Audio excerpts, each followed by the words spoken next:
Okay, fine. So let's jump into this. So I wanted to learn a piece from Meir tonight that is on the psukim in the parsha about the king. So the Torah tells us that when Klal Yisrael go into Eretz Yisrael, kisavo ala aretz, asher Hashem Elokecha nosein lach. When you go into Eretz Yisrael, and then you're going to say, we want to have a king like all the goyim around us. So Hashem says, you should appoint a king upon you. And then it says a few psukim. Rak lo yarbe lo susim. This is not in the Shia. Rak lo. I'm just reading from the Torah. Rak lo yarbe lo susim v'lo yashiv es ha'am mitzrayma leman harbo sus v'Hashem amar lachem lo susifon lashu b'derech hazeh od. Right, that the king should not have too many horses, so that he shouldn't take the he shouldn't take the nation back to Mitzrayim in order to get more horses. Hashem said not to go back in that direction. Next pasuk, v'lo yar below nashim v'lo yasur levavo, and he also shouldn't have too many wives to not have his heart go astray. V'chesef is zahav v'lo yar below ma'od, and he shouldn't have too much gold and silver. V'haya kishivto al kisei mamlachto, and he should be sitting on his throne. V'kasav lo es mishnah haTorah hazos, and he should write the Torah, Mishnah Torah. What exactly does that refer to? Not our topic right now. Al sefer milifnei hakohanim halavim. V'haisa imo, and he should have this Torah with him. The king should have his own Torah. V'kara bo kol yemei chayav, and he should read from it, learn from it throughout his life. L'mal nilmad liyiras Hashem Yakov, in order to have yira of Hashem. Lishmar is called divrei Torah hazos, to keep the Torah ves hachukim ha'ilal asosim. And then the Torah has one more pasuk on this. Levilti rum levavo, to make sure that he does not get a haughty type of heart. Me'echav ulevilti sor min ha-mitzvah yamin usmol, that he shouldn't stray from the mitzvos. L'man yarich yamim al mamlachto hu uvanav b'kerev Yisrael, that he should have many days, long days in his kingship, him and his children. Okay, so we have these psukim that each are slightly different, but the general gist of it seems to be of not having too many horses, wives, gold and silver, all of which culminates in this pasuk of to make sure that he does not have a rum levavo, right? That may echav, that he doesn't think of himself or feel higher than echav, than his fellows. So if you look in the Ramban here, which is what Rav Itche is gonna quote, but just to read it directly inside, the Ramban says on that pasuk, levilti rum levavo me'echav, says the Ramban, Nirmaz bekan, it's hidden, or it's hinted to here in the Torah, Isser Hageus, the Isser of Gaiva, which is interesting, right? It's like where we all think of, Gaiva is this bad thing, but where do we actually find, like, the Torah talk about Gaiva? So I guess Kochi Votzim Yadi maybe is Gaiva, right? But where do you find Gaiva spoken about in the Torah or talked, explicitly mentioned? I'm not sure. But so the Ramban says that it's a remez in these psukim. Ki akasav yimna hamelech migayos v'rom masalev. The Torah is saying that the king has to be careful not to have gaiva. The kol shekain ha'acherim. And all the more so, if a king shouldn't, then other people shouldn't either. She'enan ru'yum lakach, because they're not even really ra'i for it. The king, you would think maybe the king, he's in a position where he is elevated, so he should feel elevated in some way. But the Torah goes out of its way to say the king shouldn't. So if the king shouldn't, so kol shekain, nobody else should either. Ki b'ra'i lihisromim u'lizgadol yazhirenu lios levavo shafel kachol echav aktanim imenu. If by somebody who actually it's fitting for them to have a sense of greatness about themselves, that they're better than others, still he's supposed to think of himself as just being like everybody else. So then all the more so everybody else. Gaiva mida meguna v'nim eses eitzel helokim. Strong language. Gaiva is a mida meguna. It's a negative or lowly mida, but then the next word is intense. V'nim eses. It's disgusting, like repulsive. Eitzel helokim tashem. Afilu b'melech, even by a king. Kila Hashem hagdula v'haromamus, because really Hashem is the one that all gedula and romamus is fitting for. V'lo levado hatihila, and it's really only for him that it's fitting to have tehila. Bo yishal ha'adam, and the praise that people feel and think about should only be about Hashem. Ke'inyan hamavur al yidei neviim toavas Hashem kol geva lev. that which is a to'eva to Hashem is anyone who is a haughty of heart. The only thing a person should have a sense of being mehalel should be the knowledge of Hashem. Okay, that's the Ramban. Okay. So Rav Itche Meir now quotes this Ramban and says the following. So on the page in front of you, it's like 2 lines on the previous page, but I didn't want to print the whole page just for 2 lines, so I'm just going to read you the first 2 lines, and then I'll pick up with what's in front of you.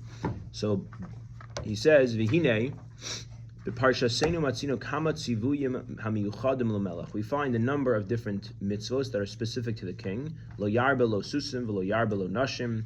Now we're on the page that's in front of you, right? Not to have too many horses, wives, gold and silver, etc. And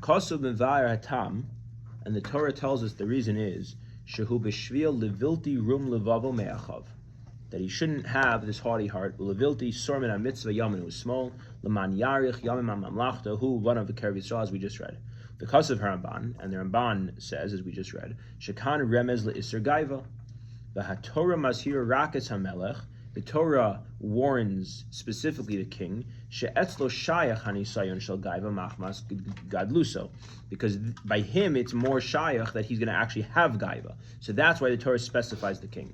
Aval eitzel adam apasha lo his hirator, but by a regular person, the Torah doesn't say anything. Lefisha hu kol kach shafel she'in lo malis gavus klal, because what is he even going to have gaiva about? V'zelashono. This is the language of the Ramban. Levilti rum levavo me'achav nirmaz bekan b'torah isra hageos ke'achasav yimnas hamelch me'geos v'romas halev v'kol shken achem she'en ru'im lekach ki b'roi lehisrum lezgad lezion liyos levavo shafel kachol echav aktan mimenu ki agaiva midem aguna v'nim eses eitzel halkim afil v'melch ki Hashem levado hagdul v'harumus v'lo levado hatihila ubo yishal ha'adam kinyan hamavur al yad hamelech shlomo to'avas Hashem kol gvar lev uksiv ki im bezos yishal misala haska ve'ado see the gomer. Okay, so that's the Ramban that we just read inside.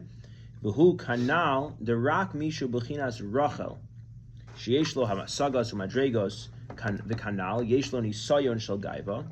So this is now referencing something that Rav Itche Meir was talking about in a previous piece, but for our sake, we're just going to keep it simple. What he's saying is that specifically, when a person has an experience of being like a melech, which he's calling here a Rachel, which means that you actually access a certain level of hasaga or madrega, as Rav Itche Meir talks about in many places based on Rav Chaim Vital or Rizal, the difference between Rachel and Leah. Leah is the experience more of a sense of katnus. It's more of an experience of feeling small or a lack of feeling. Rachel is the experience of feeling like you actually attained something, you grasped something, you achieved something, you're feeling something, you're connected to something.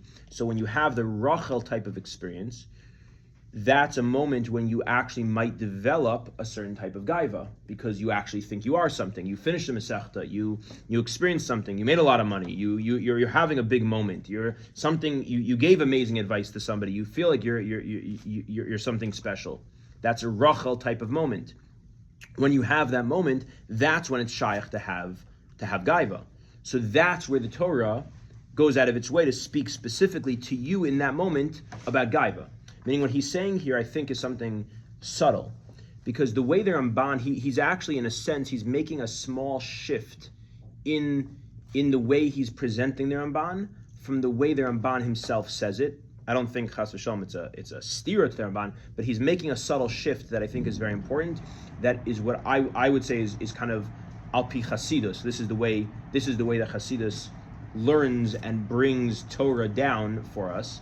Is the Ramban says it as the Torah is speaking to the king, because the king is the one who is more shayach that he would have gaiva, and kol shekain it's shayach to everybody else also.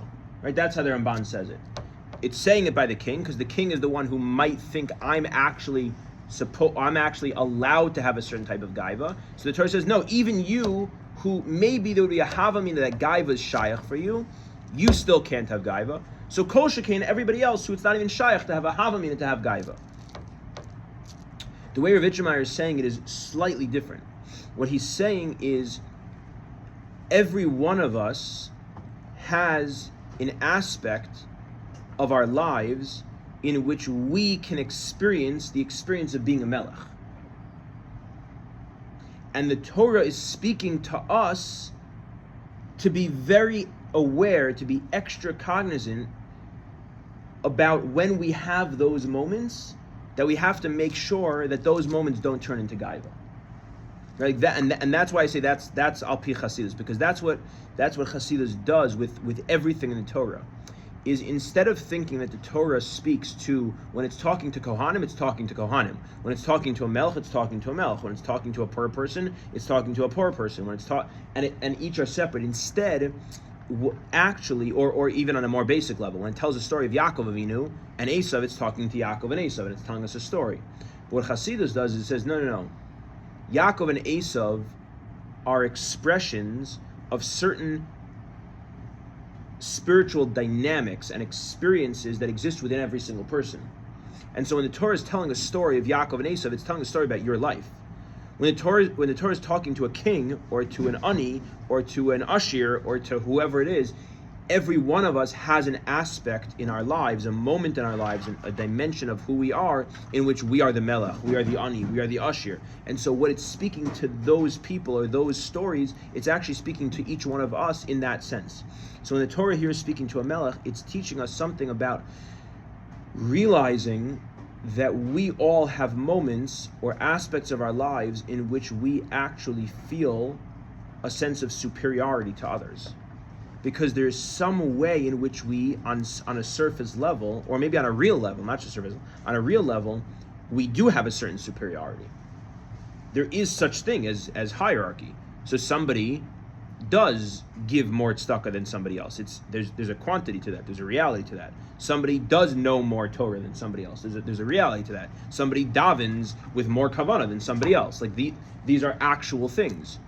And in that thing, or somebody has better midos than somebody else, or somebody knows how to experience Shabbos in a way that other people don't, or somebody is more on time to shul, or somebody has more patience with their kids, or has better shalom bayis, or whatever it is. When you have that experience of actually experiencing yourself as being able to perform or to have something that is superior to other people, that is your experience of being a melech. And in that experience, you need to be extra aware and extra mindful of not allowing that to turn into gaiva. So I think, if I understand correctly, that's what Itche Meir is doing here with this Ramban and these psukim. So he says, so just to read it again from that period, V'hu kanal, the rak misha hu b'bechinas rachel, somebody who in their experience is experiencing a bechina of rachel, which means sheyesh lo hasagas umadregos kanal, they have some hasaga and they've reached a certain madrega, yesh lo nisayon shel gaiva, they have a nisayon of gaiva. Im ein lo bittul gomer l'Hashem yisbarach, if they don't experience that hasaga and that madrega from a place of bittul or with bittul, if they don't stay conscious of the need for bittul, there's going to be a real challenge of gaiva that's going to come up. Masha'ein came to b'chinas leah, which is not true when a person is in the moment of leah, which is a moment of katnus, that there's no sense of hasaga or madrega. Shu adam she'ein lo hasagos v'kanal. Elov lo tzrichim klal lahazhir migaiva. They don't even need the azhara of gaiva. They actually need a different azhara. They need an azhara to not have yeyosh. This is like what Rav Unger spoke about at the Yosef Karduner event we had here, way back, when he spoke. He quoted the Gemara, I believe in Brachos, that the Gemara says that a person should not stop their Shemona Esrei, whether there's a snake or a scorpion maybe, like wrapped around their ankle, and whether there's a king who's coming and passing by and and being shalom b'shalom, right? So Rav Unger mentioned, I believe maybe it was from the Mar of Shemesh, I don't remember, that he said that Mishnah is understood al pi Chasidus is actually teaching us about two different nisyonos in life, which in a generalized sense actually really capture the entirety of life's nisyonos, in a sense, can be captured in a very broad way, obviously, by these two expressions. The snake around your ankle and the king passing by. Because the snake around your ankle represents a person who feels very, very low. It's like what Itche Meir is referring to as the mechinas leah. You feel very low, like I don't have anything. So what's the nisayon? The nisayon is not to fall into yeyosh. And what the Mishnah is saying is, don't allow the snake around your ankle to make you stop davening, right? To stay in it, to stay the course, to not have yesh. That's the nisayon. But the nisayon there is not a nisayon of gaiva. It's a nisayon of yesh. That's what Rav Meir is saying here. That the whole tzivoy of needing to be careful about gaiva is talking specifically to the opposite side of things. When the king is passing by, meaning the way that Rav Unger said it over, I think from the Morgenstern Shemesh, is when a person feels like they are in the presence or the company of the king, like they're shaykh to the malchus. You're having the most amazing tkufa of firing on all cylinders, whether that's in gashmias and ruchnias, whatever it is, and then you have to make sure also keep davening because there's any sign of gaiva then, right? So that's the two sides of things. So he continues. The in klal nisayon kazed the in lo b'malisko is a person when they're in the moment of leia, the snake around their ankle. They don't have anything to have gaiva about, so there's no need for an azhara to not be mizgah. Then he continues. V'yesh lahaskir kan the Rabbeinu Moshe bar Yakov mikotzi zchus yogan aleinu. I can't say I know exactly who that is. If anyone knows, I don't know where our friend who's sometimes at the shiurim who always knows exactly who all of them are. Shout out to Rav Azriel. So he's not here, so we don't know. But he says, Kasu b'hakdama l'chiburo smag. Oh, I'm sorry. I remember now. I tried to piece this together. This is whoever that is. I'm not familiar with the name, but he's the mechaber of what we know of as the smag. He is the smag. Sefer Mitzvahs Agadol, right? But he's the smag. We just know him as the smag. Hayadua v'zel shona. So he writes in his hakdama. This is actually very cool. He writes in his hakdama to the smag. He writes the following: B'tchilas ha'elef hashishi, in the beginning of the 6,000th year, I guess, I don't know exactly when he lived, Ba elai inyan Meir b'chalom, I had a vision in my dream. Kum asay sefer Torah mishnei chalakim. The vision was that I was told in my dream, go create a sefer Torah of two sections. The esbonin al hamara, v'hinei shnei chalakim, and I was mizbonin on this vision, and here are the two halakim. Hakavana. What does this mean? Lichtov sefer mitzvos hasei v'chelek echad, to write the whole sefer Torah in one volume of the mitzvos hasei. The sefer mitzvos los hasei v'chelek hasheni, and to write a second half, which is the sefer Torah of the Los Haseis. That's what the smag understood he was being told in the dream. So now Rav Meir writes in parentheses, Sefer Hasmag Aruch B'Shnei Chalakim, and this is what we actually have. We have the Sefer Mitzvahs Hagadol, which is in two halves, two parts. Chelek Echad Ramach Mitzvahs Hasei, v'Chelek Sheni Shasa Mitzvahs Los Hasei. It's broken in two halves, and that's exactly what we have. And then continues the smag now back to what he says in his Hakdama to the Sefer. The Gambe Inyan Halavin Ba'ilai Inyan Meir b'Chalom B'Zeh Halashon. And then I think he's saying I had another dream, or maybe it was within the same dream. But I think basically what he's about to say, it only makes sense as being a second dream, and you'll see why. He says, I had, I think, another dream in which I had a vision that said like this: Hine shachachta es ha'ikar. That I was told, the smag says, this is so cool. The smag says, I was told in my dream, you forgot the main thing. Hine shachachta es ha'ikar. You forgot the main thing. What did you forget? Hishamer lecha pen tishkach es Hashem. You forgot to include a mitzvahs lo saseh, I think, of be careful not to forget Hashem. That's what he was told in his dream. So the reason I say that I think it's a second dream is because that wouldn't make sense if it's in the first dream. He didn't write it yet, right? Had to be that he wrote it and now he's being told in a second dream, you forgot something. But the reason I think this whole thing's amazing, right? Like he's being told these things in dreams. But what's amazing is to be medayik in the lashon. He's not being told you forgot something.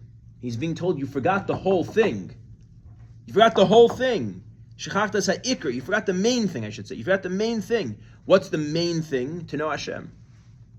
The main thing, I mean, and this is like, how many of us and how often, if we were on this level, we could do so many good things.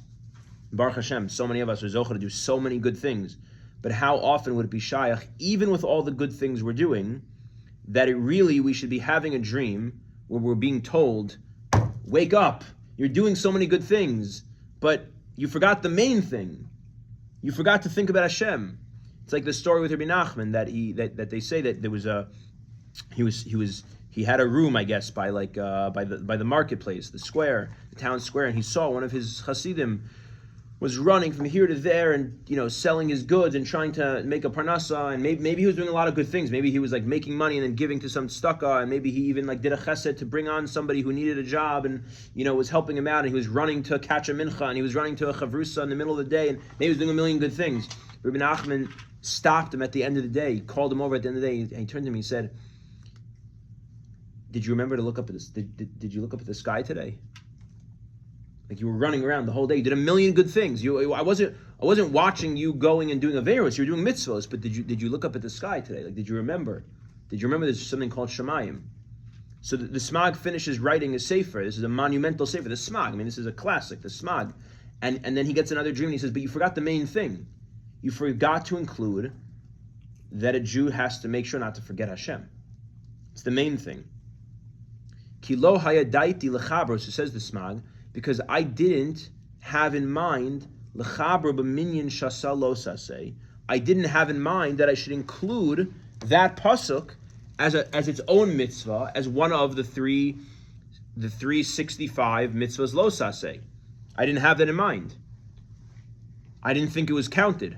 V'gam harambam lo mano b'chlal halo saseh, and the Rambam himself doesn't include that in his list. V'esponin el vaboker, and I thought about it when I woke up in the morning. V'hineh yesod gadol hu b'yiras Hashem, and I realized, this is a yesod gadol in yiras Hashem. Ad kan dvarav haniflam sham. Just not that this matters so much, but just for intellectual honesty's sake here, it could be that it was one dream, because he says ki lo hayadaiti lechabro, meaning that he was told to write all the mitzvos into these two chalakim, and he's saying, and then I was told you forgot the main thing. So my first reading of it was a second dream, or it's lo hayad, meaning he already knew what his list would be, and he's being told in the vision, I know that you, when you write it, are not going to include this, and right, you see what I'm saying? So I don't know which way it goes. It doesn't really matter, but just interesting side point. But this is amazing. Ad kan tochen dvarav haniflam sham. This is what the Smag writes in his Hakdama.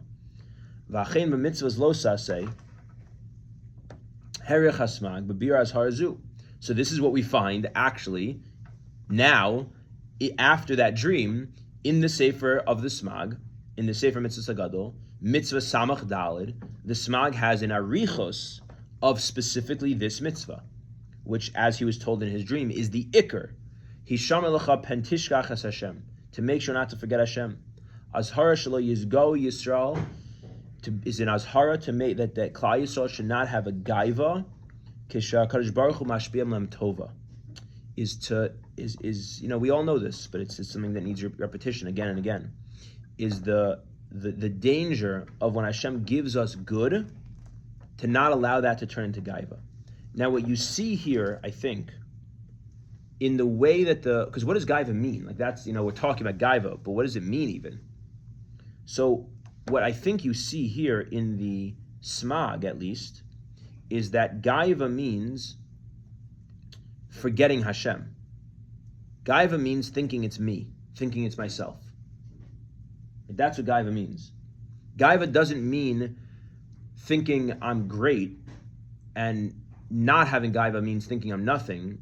It's gaiva means thinking it's me that is great, versus anava is thinking that it's Hashem that is great, and the greatness of Hashem can be happening through me. It's Hashem's greatness, and I'm a vessel for that greatness. I'm the conduit for that greatness, but it's not me. It's not my greatness. So the isser of forgetting Hashem is the isser of gaiva. And that becomes specifically poignant or relevant when Hashem gives us tova. V'yomer sheberevach shalahem va'amalam hervichu calls it. That person is going to think it's my work, it's my efforts that created all of this. And we don't think about Hashem because of this gaiva of thinking it's me. All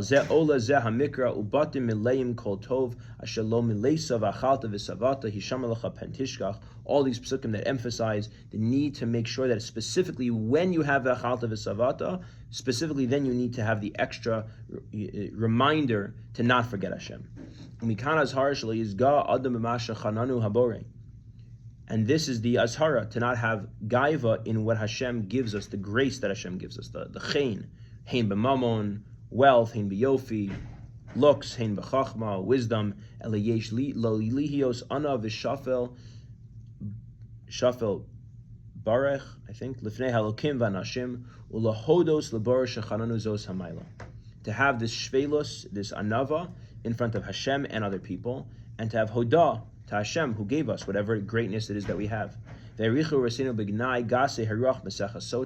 Sota talks about the gnai of people who have this gasei haruach. Shlomo b'sefer Mishlei, Geos Adam tashpilenu v'shval ruach yismoch kaved v'ayin shama od barichos neimos devarav hakdoshim. So I just wanted to bring in one other thing here. I think it's really interesting. The Gemara in Sanhedrin, a well-known Gemara, about these psukim, about this Isser that Rav Itche started with from the Ramban in our parsha about the king. Right, so the king, this is falling apart. Okay, the king. It says the Mishnah in Sanhedrin Chaf Aleph Amud Beis. The Mishnah says lo yarbelo susim ela kedei markavto. Right, that the king shouldn't have more horses, more than he needs for his merkava, for his chariot.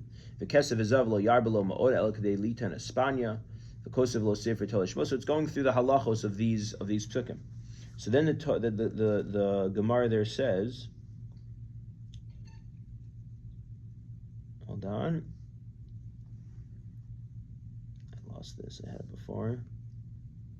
Oh, here we go. It says Amar v'Yitzchak. Mipnei malon izgalu tamei Torah. Why does the Torah not give us reasons for the mitzvahs?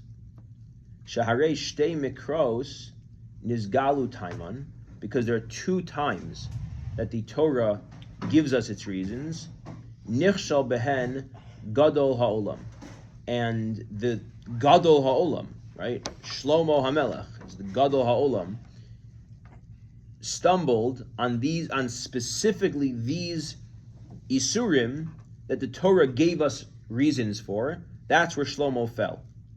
Ksiv lo yarbe lo nashim, our pasuk, not to have too many wives. Amar Shlomo. Shlomo said, Ani arbe, I'm going to have many wives. Velo asra, and it's not going to take me. They're not going to take me astray, which is because the Torah says, don't have too many wives because it will take you astray. So the Torah gives us a reason there, and Shlomo, because of that, he made his own cheshbon, and he said it's not going to happen to me. Uksiv vayehile zikna Shlomo. When Shlomo was older, nashav hitu es levavo. They took him astray. Uksiv, and that's the first time. What's the second time? The second place you have a tam ha-mitzvah and it messed somebody up. Uksiv lo yarbe lo susim, and it says not to have too many horses. Va'amar Shlomo, and Shlomo says ani arbe v'lo ashiv. I'm going to have many horses, and I'm not going to go back to Mitzrayim. Uksiva teitze merkava Mitzrayim b'sheish. And what did Shlomo do? He went back to get more from Mitzrayim. So Rashi says here,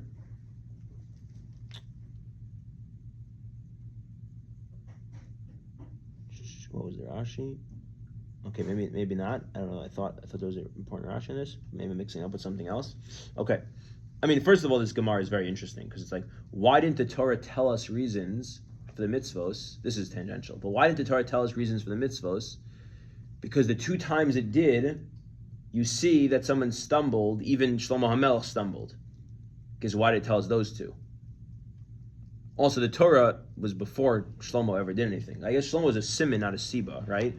But why give us those two, right? Like Mimanavshach. You know what I mean? Like it's an interesting thing. Okay, but that's a tangential point. But here's the thing I think is really interesting. Typically, or oftentimes, we think that at least the way I would have thought about it, and I've heard people kind of say this type of idea in conversations, is the Torah doesn't give us a reason for something, because if you think it's about that reason, then you might make a cheshbon to say, well, if it's only based on that reason, then it won't apply in a certain situation. It doesn't apply to me because of something else. But really, that reason is not the entirety of the reason for the mitzvah, because Hashem is infinite. So there's another reason why, right? So it's like, if I think that the mitzvah of, shatnez is because of X, so I'm in a cheshbon that in this situation, X doesn't apply, so I can wear shatnez. But really, even if it's true that it's because of X, but it's also because of Y, because you don't know everything of Hashem's reasoning. So in the situation, you thought it's okay because X didn't apply, but you don't realize that Y still applies, right? That's like the classic thinking. But what's interesting is that that's not what happens here in this Gemara. According to this Gemara, what the Gemara is saying about Shlomo Melech, what the Gemara is saying is that the Shlomo said that here's a mitzvah. The mitzvah is because of reason X. But I won't fall to the problem of reason X. And then what ends up happening? He does fall to it. So it's not because there's another reason Y that applies instead of X. X itself, it's not true that he won't fall to it. I was saying like a mitzias. Right. And I think that's I think really kind of like a powerful thing, because it's when you're in the situation, and because I think that goes back to the beginning of what we were talking about, of the concern of gaiva is specifically for a melech, because it's when you have success that then you think, but so now I'll be good, I'm okay. So now whatever concern might exist normally doesn't apply to me, because I know how to manage this. But the reality is that in the end of the day, we're all inescapably human, and no matter how much success we have in a certain area, we're never out of we're never out of it. Like the challenge is endless, and it comes back. It circles back. It's like, I don't know how many times I've had an experience of thinking like, okay, I worked on a certain midah or worked on something, and then you have like a stretch where it's like you're good, and you feel like, okay, maybe I did this. I don't know how many times I've had this experience, countless times. Maybe I actually conquered this. Maybe I'm actually in the clear now. Like I've really worked on this for years, up and down, and struggled and got better, and then messed up and got better, and then you hit a stride. And it's like maybe I actually did it. And then it's like, I don't know, a month, 2 months, whatever it is, and then it's like bam, and it's like, nope, not happening. Because it's never going to happen. Because the point is, it's never going to happen. There's no such thing. It's almost like when you think that. Right. Like almost like it's like I haven't thought that I'm past it, and then once I think I'm past it, then that's when it's exactly. Right, exactly. Let your guard down. Yeah. There's a concept of like a winner's mentality with certain I don't know, like not midos, like I don't know. Do you know what I mean by that? Yeah, that's an interesting question. Like there's a certain confidence breeds success. Yeah. So is there ever a good thing to think that way? That's an interesting question. I mean, Orchos Ladiyim talks about going to an extreme to move away from a bad meetup, but then at some point moving back. Mm-hmm. Right? So there is the idea that like you're going to get to a place where like there's that meeting that's dangerously close to slipping Right. back. Right? It's not that you stay to the extreme your whole life. Right. When I say to the extreme, when you say I say. But I think you're bringing up a different point than that a little bit. I think you're saying I'm saying stay in the medium. You're being in a healthy place just with a mentality. I'm not saying be never having technology ever again. That's like going to the extreme to get away from something. Like there's still have it, but with. Right, because we're talking right now more about like a mindset thing than a behavioral thing. We're talking about like, what's the mindset? Do I think about, how it's like what you're saying I hear. I think it's a really interesting question. And it definitely seems to be kind of culturally right now, the mahalach in the world of chinuch and I think in the world of, I don't know what to call it, like adult chinuch, this is kind of like the new trend is like focus on the success, focus on the positive, and build on it, right? Like that's, which I think is kind of what you're saying, is like when you have that winner's mentality, when you have that confidence and that feeling of having been successful, you'll continue to be more successful. But this is kind of saying something. This is kind of saying something else, and I don't know. Which, like, we don't have to, we'll we won't necessarily go through the whole thing. But the next part of what Itche Meir talks about is that the way of tzaddikim was to think that no matter how much they accomplished, it was like nothing. It's very different than the contemporary trend of what's happening. It's very different. I don't know. I wonder about it. I definitely get where it's coming from in terms of this contemporary or more recent movement of focusing so much on the positive and on people's successes and trying to make everyone feel amazing. And it's like, you show up at some like business halacha summit and like everyone's going to tell you how you're like so incredible that you took 3 days off of work to go, and it's an inspiration and it's amazing, and like we're just pumping everyone up trying to make everyone feel like $1 million. Like this is very different than that. That is what Rav Simcha has said. He's come twice. Yeah, what does he say? You guys are all fooling yourselves. You'll be here next year and you will have changed absolutely nothing. Like literally. Cool. Because that's the malach. He's like, if you don't really work on yourself, right. Kidding yourself. That's cool. Yeah. Or I don't even. I mean, I think this is true. Like in so many circles. I don't even mean to like pick on any specific thing. Like it's this very feel good, try to make everyone feel really special and really unique and really good about themselves thing. I don't know.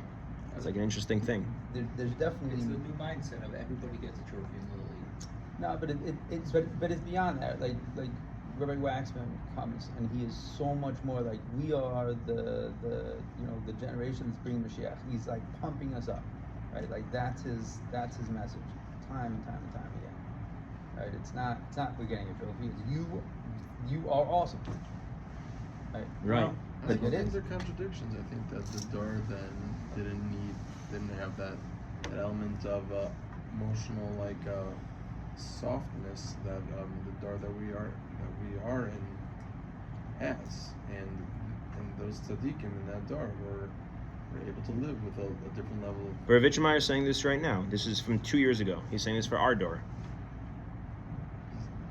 But I thought you said he's going to bring that from the previous tzaddikim. That's how they lived, right? That's what you said he's going to bring. Yeah, but I'm saying, but he's saying this to us right now. He doesn't end it off and say like, but in our Dor we need to do something. Agreed. I don't think he's saying, but I don't see what he's saying is a contradiction to feeling good. I think there's recognize success, but understand that it's still a drop in the bucket, I guess you compared. So let's read it, and then you'll tell me. We'll see. Let's read it quickly then. So he says, "V'hinei darkam shel harbe tzadikim," the way of many tzadikim was levatel atzma legamre bebitol l'shem yisbarach b'tachlis. The kol kama she'olam l'madrega yoser gavoa, the more that they get to another level, harei margishim shem efes v'ayin, they feel like they're nothing. V'choshvim she'enam oskim klal b'avodas Hashem, like they haven't even begun avodas Hashem. V'ayin b'tshuvas no Yehuda. He quotes in the Nudei Yehuda, "She'echad shalos tshuva al inyan misuyam." Someone asked him a specific question. The kasav lo debitzi iruso haya osek b'limud kabbalah. The Nudei Yehuda said back in this tshuva, he says, "When I was younger, I used to learn Kabbalah. Aval achshav eino osek b'inyanim elu." But now I don't learn these things. The kasav shames tshuvas lefi mashu zocher mitzi iruso. And so therefore, in his answer, he says, "I'm only answering you based on what I remember from when I was younger, because I don't really learn these things anymore." So Rav Itche Meir says you have to know that's not the simple meaning of those words is not what's actually meant there. The Nudei Yehuda certainly was learning Kabbalah and knew Kabbalah and was a master of Kabbalah. But because he went from one level to the next, just to read a little bit more, it's not on the page in front of you. It's only one more paragraph. He held of himself now as if he doesn't learn Kabbalah. Not that he doesn't, but that's how he saw himself. The achshav tafas etzem pnimius hasagas Kabbalah ulegodel an visanuso, because of his great humility. Amar atzmo she'eno lomed Kabbalah. V'rak b'tziruso haya lomed Kabbalah. U'kamochin ra'isi b'sefer me'od na'ala me'agon of Werner, S'chusei Yagenu Leinu, I don't know who that is. Shigam hu kasav ken al atzmo, wrote this very similar thing. She'achshav ein lo zman limud Kabbalah, that he doesn't learn Kabbalah. V'utar b'limad hanigla, and he's so involved in learning in nigla. V'rak b'tziruso also b'limad Kabbalah. V'chem atzino it's kama tzadikim. We find this by many tzadikim. V'chol echad haya mizbate be'ofen achad. They each expressed it in different ways. V'al kulam ke'echad hirgishu b'china zu she'enam osim klum. The similarity, the common denominator is that they all felt about themselves she'enam osim klum, that they're not doing anything. V'chol echad yoser chashav mehem, and that everybody else is more chashav than them. V'kadome.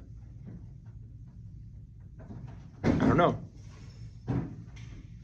I'm just saying, I don't know the answers. I'm not trying to be critical of anyone. I'm just pointing out, I think it's a challenging thing to think about. This is a very different message than I think what most of us are used to hearing nowadays.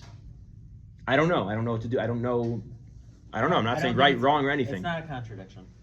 So I think when a person, let's say, starts learning a specific subject, right, and he starts learning it, all of a sudden he feels like he's got a wealth of knowledge, right?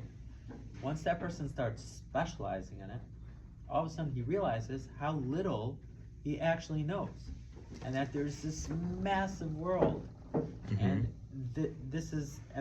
that happens to people in a professional sense, not just in Torah. Kal v'chomer with the infinite Torah, that a person gets into it, and if a person goes into Inyanim of Kabbalah or whatever, so he's starting to understand, nth of a percent or whatever of what the world is really, what's underlying, the deeper understanding of the construct of the world, or worlds, I should say. And so once a person starts getting into that, he realizes, at first he thinks, wow, I'm understanding so much. And then he gets into it a little more and he realizes how little he knows. So why wouldn't this apply to tzaddikim? Of course. And the greater a person goes into the Torah and he learns more, it's gonna develop in him the midah of anivos, and he's gonna understand how much nothing he is compared to Hashem. So you have this person right here who hasn't learned a day in his life versus this tzaddik who finally understands, or he's reached the point that he understands how he's nothing compared to Hashem. Both of these people compared to Hashem are nothing. So for him to then also, that's aside from the fact that each person has his tafkin in this world. Good. So am I supposed? So for me though, am I supposed to experience when I have, let's say, a moment of something that seems to be a growth or moment or a success moment?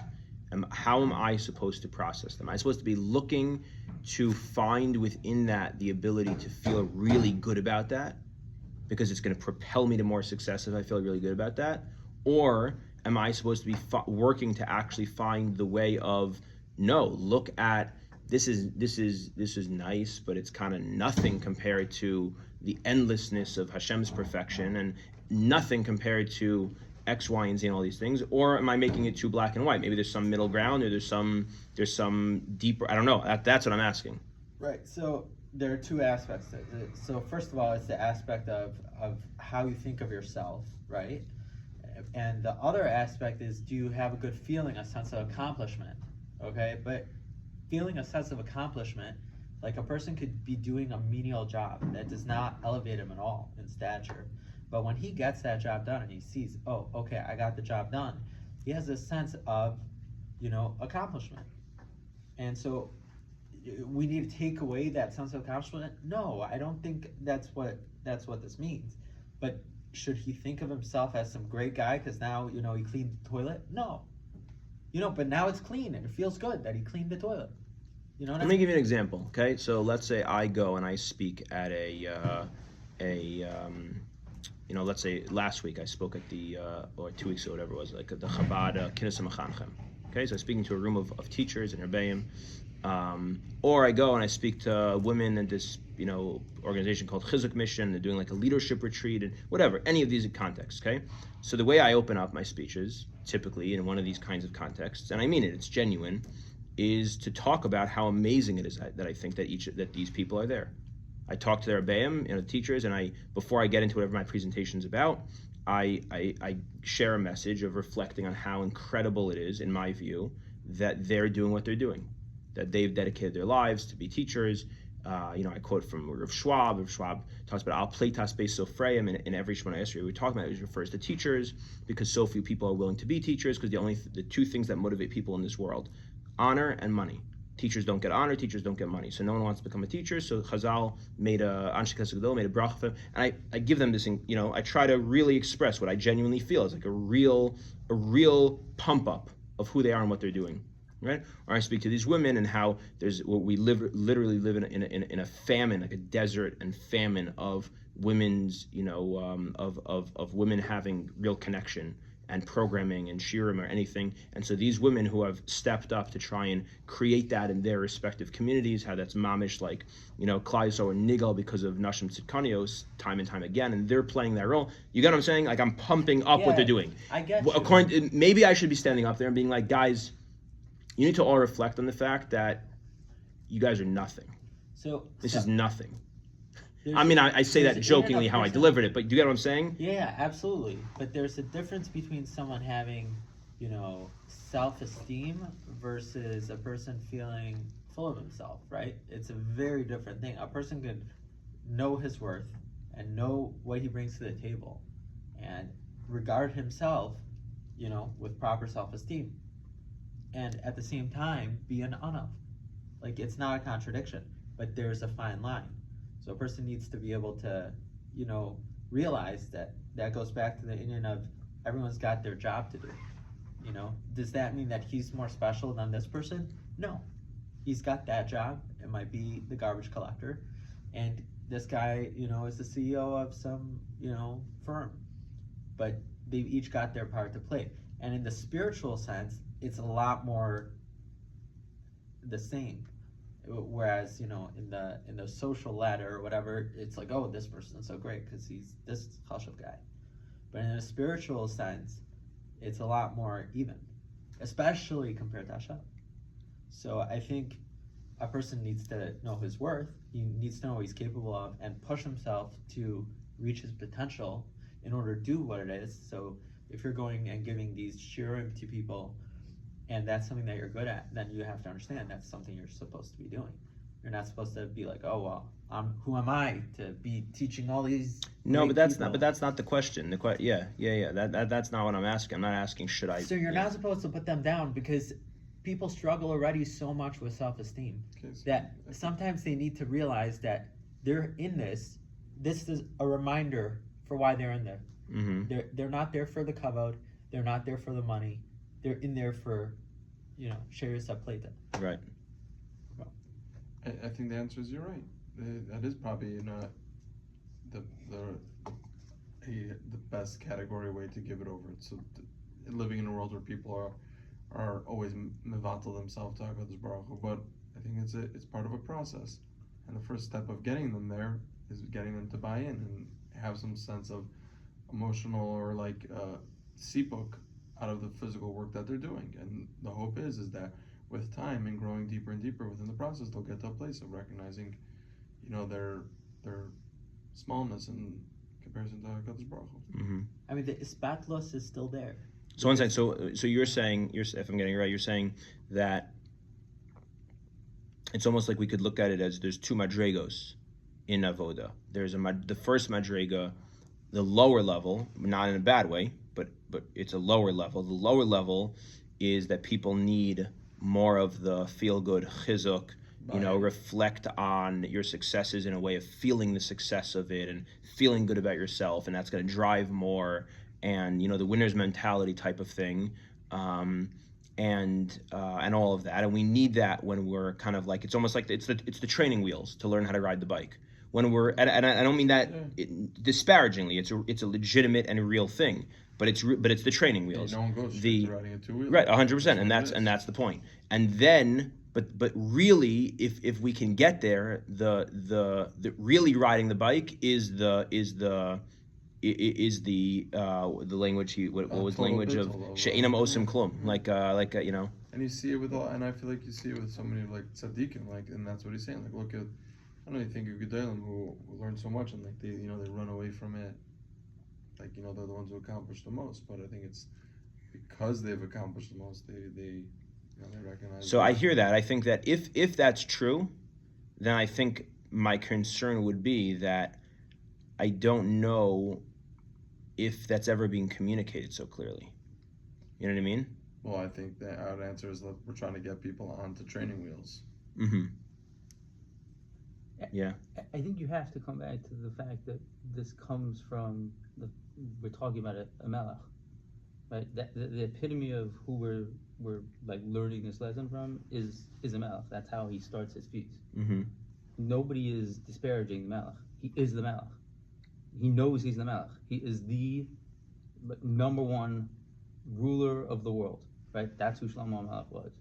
And at the same time, he has to remember that there's a Kadosh Baruch Hu. Your focus on how you give that over, yeah. Every Yid is a chosen person. He's special. He has 1,000. But I'm really more interested Right. in not how I give it over. I'm really interested in myself. Like, what's Right. my avoda? Right. I'm just using the giving it over as a way of illustrating the difference that's what I'm saying. between the two ways of thinking You are about the it. king, Yeah. right? You are special. You are part of Klal Yisrael. You were chosen. You right. You are the ben of HaKadosh Baruch Hu. There's think of every other like amazing. That's why it's the king that you learn it from. You are the king. You're the lair, right? But at the same time, like you have to remember that there's still a HaKadosh Baruch Hu. Mm-hmm. It's the feel amazing, incredible, everything that I've accomplished, and at the same time I've accomplished nothing, because right, I didn't become the king on my own. I became the king because HaKadosh Baruch Hu made me the king. They're not. They're not. I don't think they're contradictory. That's why it's the king. I hear, but I'm saying if I'm being very, annoying by being very literal about this, according to that, I don't see why the Nodeh Yehuda would say I'm not learning Kabbalah. Because he's just being an honor. No, but then you're saying he's being dishonest. No, Rav Itche Meir, because you're saying that the guy still feels he's the king. Rav Itche Meir is quoting the Nodeh Yehuda saying, Rav Itche Meir is saying that the Nodeh Yehuda was a master of Kabbalah, learning Kabbalah, and said, I don't even learn Kabbalah, and not because he's lying, No, because he actually sees it as he's not the king. Exactly. No, I don't. I think there's an important nuance there that there's nobody's saying that the Nodeh Yehuda didn't say that he wasn't the Nodeh Yehuda. He just got to a point where he had worked on himself so much that like he really still had the anava to say, I might be the Nodeh Yehuda. I might be a massive Talmid Chacham, and yet I still know nothing. I'm not holding because I've realized that there's still more. Right? If he's the king, but he realizes that HaKadosh Baruch Hu is on top of him, he's the king of what? He's a king. He's important. He's the ruler of Klal Yisrael. But he's nothing compared to HaKadosh Baruch Hu. They can, right? So if somebody said, "Are you the king?" You say, "No," because if he were answering, he'd be like, "No, I'm not. The king is HaKadosh Baruch Hu. He's still the king." Would he be being dishonest? No, he'd be MS. That he's not the ruler. HaKadosh Baruch Hu is the ruler, right? Mm-hmm. That's again. If the Nodeh Yehuda is the king, if he was the leader of Klal Yisrael at the time, and you asked him, "Are you the ruler?" He'd be like, "No, HaKadosh Baruch Hu is the ruler." Does that lie? No, of course not. It's just recognizing, as amazing as I am, I'm not the king. So, I don't think it's a contradiction anyway, because it could very well be that, yeah, during his tzirus, however long that was, he spent a lot of time learning Kabbalah. He got a good foundation, and then he was focusing on other things more. Did that mean he forgot the Kabbalah he learned? Absolutely not. No, that's possible, but that's not what Rav Itche Meir is saying. Rav Itche Meir is, because that's his whole point. His whole point. Right,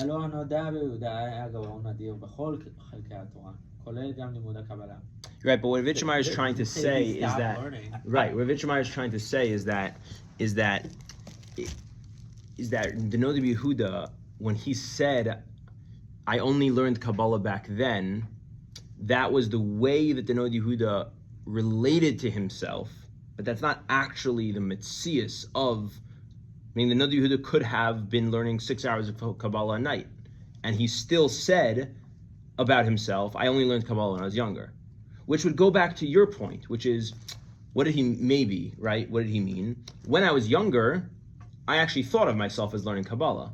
The more Kabbalah I learned, Now I spend 6 hours a day learning it, but I still feel like I'm not learning it because now that I'm so specialized in it, right? To your point before, I realize how little I know, even when I'm learning this much of it, right? But I'm just saying, the way Ravitch Meir is understanding it, I don't know. I was just saying, based on what I'm seeing that was quoted from the Noda B'Yehuda. Correct, in the quote. Think we could automatically dismiss, like, oh, he either lied because he didn't, or Chas v'Shalom, like, obviously there's no way he lied. Right. There's no way. No, that's not what he's saying. So the question is, what did he mean by saying that?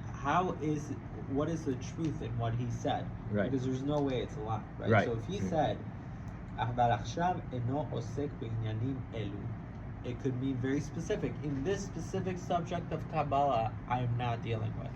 But I remember from back in the day when I was learning. Could be. That's not how Ravitch Meir is understanding it. Yeah, that could be. Yeah. You know. Yeah. Okay, Shkayach. Things to think about. Good to be back. Yeah.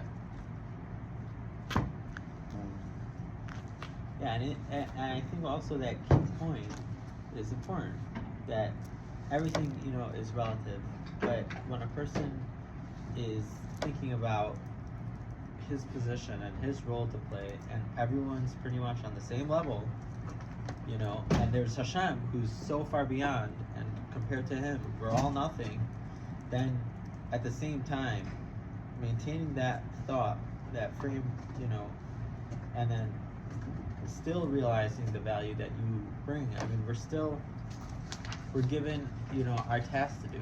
Hashem gave us very specialized jobs. I mean, the entire world is standing on what it is that we're doing. Mm-hmm. And we're, like you're saying, we're bringing the Geula. It's our generation. Us, our kids, whatever it is, but this is us. We're at the final thing. It's what all the other generations didn't do. So we absolutely need to, at the same time, we're on the shoulders of the previous generation. So we're not, it's because we're so great, but at the same time, we have a very important job and we need to think of it very seriously. And if a person doesn't think about it that way, then how is he going to put it